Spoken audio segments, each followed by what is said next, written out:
శంకరాచార్యుల వారు పరదేవత దగ్గరికి వెళ్ళారు, అమ్మవారి దగ్గరికి. అమ్మవారు సంతోషించి సౌందర్య లహరి చేతిలో పెట్టింది.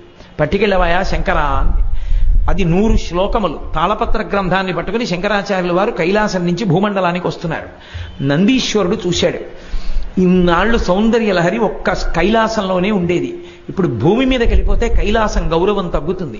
భూమి మీద కూడా సౌందర్య లహరి ఉందని, కాబట్టి ఇది దక్కడానికి వీల్లేదని 2 కొమ్ములతో పరిగెత్తుకొచ్చి శంకరాచార్యుల వారి చేతిలో ఉన్న పుస్తకంలోని తాళపత్ర గ్రంథాల్లో కొన్ని తాళపత్రాలు లాగేశాడు. మిగిలినవి శంకరుల చేతిలో ఉండిపోయాయి. 59 శ్లోకాలు ఉన్న తాళపత్రాలు వెళ్ళిపోయాయి, 41 ఉండిపోయాయి. శంకరుడు కించిత్ బాధపడ్డారు. అమ్మ ఇచ్చిన దాంట్లో కొంత భాగం పోయింది. అప్పుడు అశరీరవాణిగా అమ్మవారు పలికింది, శంకరా, నందీశ్వరుడి చేత ఎందుకు తీయించేశానో తెలుసా? నువ్వు అపరశంకరుడివి, నువ్వు ఈ సౌందర్యలహరి శ్లోకాలు పూర్తి చెయ్యండి. వెంటనే శంకరాచార్యుల వారు ఆ నందీశ్వరుడు తీసేసుకున్న 59 శ్లోకాలు తాను పూరించేశారు.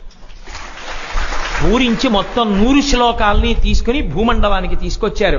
ఆ సౌందర్య లహరి అంత గొప్పది. ఇప్పటికీ పెద్దలు ఒక మాట అంటారు, ఈ ప్రపంచం మొత్తం మీద వాంగ్మయంలో సౌందర్యము అన్నవి కనపడితే 2 చోట్లే కనపడతాయంటారు.